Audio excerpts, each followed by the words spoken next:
Thank you, Lou. Happy New Year to you and Kathy as well.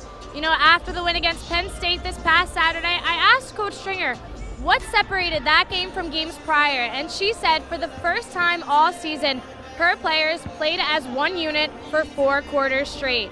The team came back after the first on fire. What was it that motivated that spark?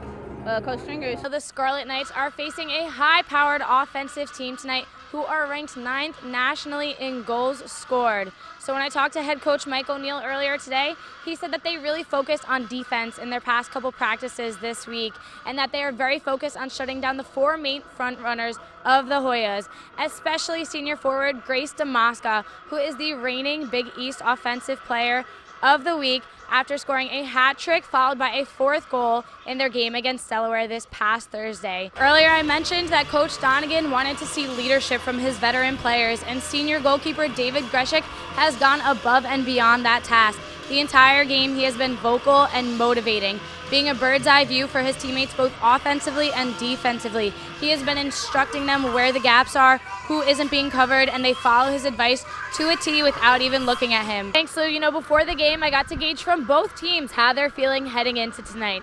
And whereas Ohio State has been solely able to rely on their power at bat to both stay in this game and now tie it up in the last inning, Rutgers very strategically used their ability to run the bases. Goalkeeper Casey Murphy, who is currently on the under-20 women's national team. Casey, how has training been going? Training's been going really well. We just got off a 3-week camp in California. Before, you and Glenn were talking about head coach Ray Goon and his long-standing relationship and history here at Rutgers. I got to catch up with him before the game today, and he said it's a very special thing for him to be able to be back here on the Banks because not only does it feel like home, but it also reminds him of the phenomenal impact this place has had on him and his career. We're here with freshman Nicole Whitley, who had the single goal to capture the Scarlet Knights' first conference win against the Maryland Terrapins. Nicole, how are you feeling? I'm feeling good. I mean, it's our first Big Ten opener. Coach Stringer said that they need to refocus their defensive game if they want to do anything.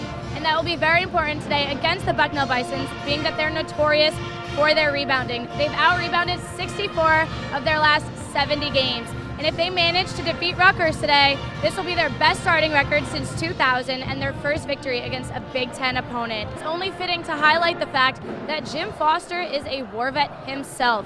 He served from 1966 until 1969 and spent half of that time in Vietnam. We're here with junior Candace Barber, who had 17 points to seal the deal for Rutgers' second win of the season against the Bucknell Bisons. Candace, that was a whirlwind of the game. How's the team feeling right now? And this is the most threes that the team has hit since 2006. What can you say about the team's overall shooting from the outside?